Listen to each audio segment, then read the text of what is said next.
Hey, what's up, everybody? I got the Kenwood Excelon 1057XR, and I got these crazy things in the back. So we're just gonna scoot that over to like this screen here for right now. But I'm gonna do this video to show you how to do the update on your firmware. If you haven't done that, that came out in December. I just got mine installed, so I'm about to update my firmware to make sure I've got the most current firmware. So what I did is I went to Kenwood's website. You just go to Kenwood's car audio support website. You type in your model number right in there, looking for the firmware updates, and then down here it will give you the list of things that you can get, and there's just some apps you can get, and it shows there was a 2020 navigation multimedia receiver firmware update on December 15th of 2020. Okay, and then on down here you got your manuals and stuff, but that's what you want to do. You want to click on that so you can get to the update. When you go to the screen here, it's going to show you what it does. It just basically improves the stability of performance. I don't know exactly what it's improving. And then what you'll do is you'll look on here. If you click on this right here, it'll open instructions in another tab for you so that you'll know exactly how to do the download. So it'll have a step-by-step instructions in there on what to do. But what I'm going to do is I'm going to go here and I'm going to show you what to do. Okay, so the first thing that I did is I looked at this, and it says that you're updating from this version here to that version there. So I've got the 1057XR, and that's the version I have to have right there. I have to have that version there in order to upgrade to that version there, or an earlier version. So you always want to just check your firmware, make sure that you're looking at the right thing for your vehicle. So what I did is I went here, I went to setup on the main screen. Then from there, I went to over here on the left, there's system. So you click on system. Under system, you go into software information. That's going to give you your current software. So that's the 1.1.0003.1100, and that matches that. That means that I can do the upgrade. So then what I'll do is I'll scroll down here. Actually, let's go back to the other page where it says the software update. So that means what I want to do is I want to download that. So I clicked on that. I hit agree and download. It's in the process of downloading. I don't know why it's taking so long. It usually doesn't take this long. So what I'm going to do is once this gets finished downloading, I'm going to get back on here and I'm going to show you everything else you need to do, because it's very tricky. If you mess it up, you can basically brick your radio. So your beautiful radio that you just spent all that money on, will not work if that happens. So let's go ahead and wait for that to finish downloading, and I'll come back. And I know I'm in my garage. It's like about, I don't know, almost 2 a.m. and I'm doing this video. Don't ask me why. But anyway, so I'll come back in a minute. Okay, so I downloaded it to my downloads file because I didn't want to download it directly to my USB that we're going to use, because if I did that, it would take longer. So now I have this in here. So what I need to do is I need to take that file that I downloaded and I need to decompress that. So I'm going to go here, right click on it, and this is for if you're in a Windows unit. Obviously, I don't know anything about MacBooks, so you go here. I'll just decompress it, extract it, I should say. So it's going to extract it. It's going to take a few seconds to extract that. So it's opening up the file.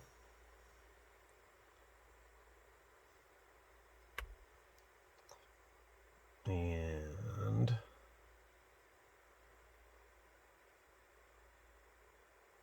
that's almost there. There we go. So there's the file right there. So what I need to do is I need to take that to my USB drive. So you want to make sure, it is very critical, that your USB drive is completely clear of anything else. So let's go down here. I'm going to open up my USB drive. There's nothing on it. I completely cleared it off. I use this USB drive specifically for upgrades, updates on my Kenwood unit. So that's completely empty. So let's go back to where we were just a second ago. And I'm going to take this, I'm going to copy it over here to my USB drive. I'm just going to paste it in there.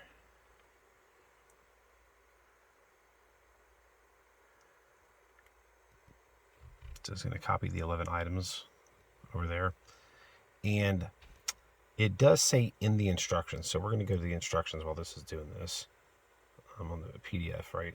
So it says to download the update, decompress the downloaded file, and then copy the decompressed file to the top of the hierarchy USB memory.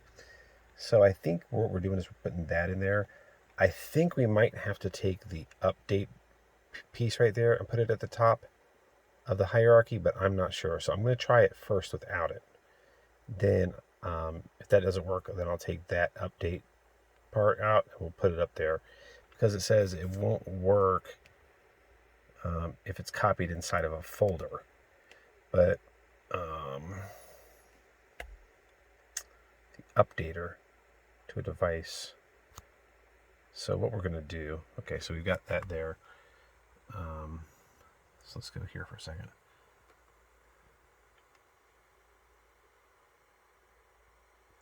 Okay. So let's go do this. We're going to take the USB drive out. Eject it. Okay, so we're going to take that out. And what we're going to do is we're going to go over here to the USB port and plug it directly into the USB port. Okay, so give me a second while I do that.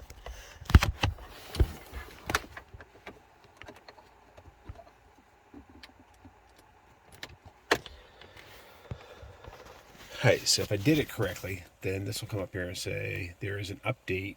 There is updated data on the USB which is ready to begin. Is it okay? And then you just press yes. Do not turn your radio off. Make sure you're parked somewhere safe. Make sure that you have no reason at all to turn your radio off whatsoever, because if you do, this is one of those situations again where you could brick your radio and you've just spent $1,200, $1,100, whatever you paid for it to get it bricked. You won't be able to use it. So I'm going to wait for this to update. It takes a while. They say it takes 7 minutes. It could take more. It could take less. But you can see that the USB port is flashing, so it's working on it. It's preparing it right now, and then it's going to update it. So I'm going to put this on pause, and if I see some progress, we'll go back in. Okay, you can see it is updating Syscom right now. So it's actually doing some work. I don't know exactly what the update again entails. It just says it improves the stability of the unit, and that's always important. So I wouldn't usually want to like leave this on here, but I want everyone to see the process it goes through so that you can see what it's going to look like on your system. Now, my camera's not getting the color in there correctly, but let's see if we can.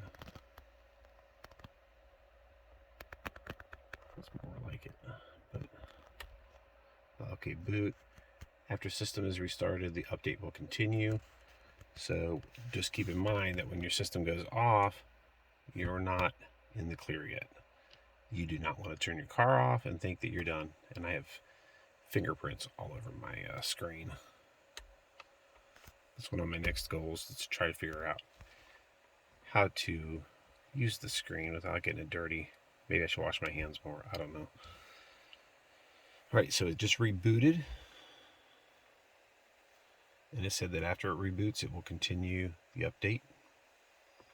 So we'll sit here and wait for the update to go through. So it's updating the SOC image. I don't know what the heck that means. It's update all. Please do not turn off the power. There should be a more bold statement on there. Absolutely do not turn off the power. It should not say please. and it should give you a warning, in my opinion. So it's doing some updates on there. You can see it's over on the left where the bars are. So you can see that it's doing its work.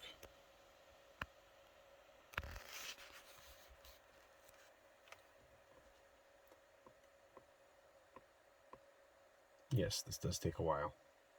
That's why you have to be very patient.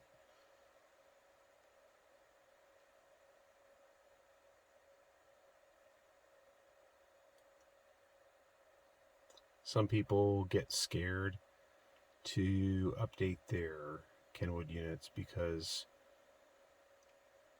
of the fact that you could brick it. But if you follow the instructions and you're patient and you're detailed with it, you'll be good.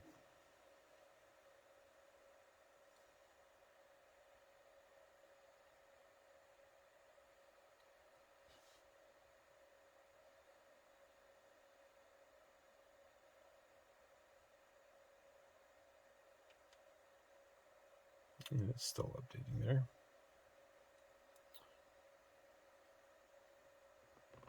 Let me turn these lights off in here. So all we're seeing is that screen.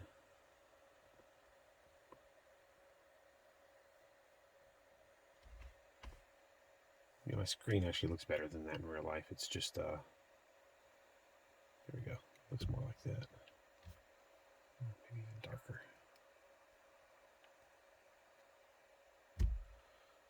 So you can see the progress is going pretty good.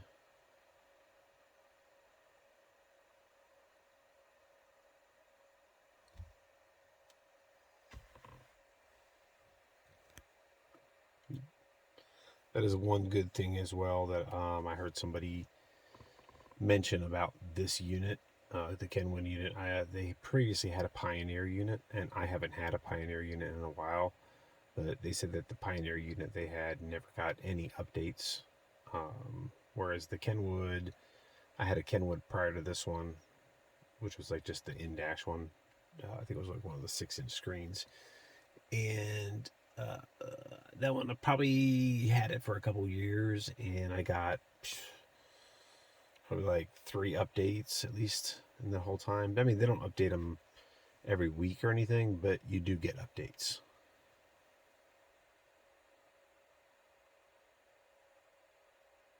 And the updates are fairly simple to do compared to some of them. Now it says update completed, and it's going to reboot, and it's going to come back on. Excelon. Once it comes back on, okay, I'm going to hit OK, agree. Then, well, I haven't really set up any pictures or anything yet. So I am going to go in here and get my USB port off there. It's all set. Everything's good. And there you go. That's how you do the update. Got any questions? Drop them below the video, and if I can answer it, I will. If I can't answer it, I might try to find out and help you out, or maybe somebody else can answer it for you. One thing that you do want to do, just to make sure the update did take, you want to go back into the menu. You want to press that right there. Go up there, oops. Press that there. Go up to the setup button. Go back over to system, and then go to software information. And you should see the new 1.2.0003.110. So you're good to go.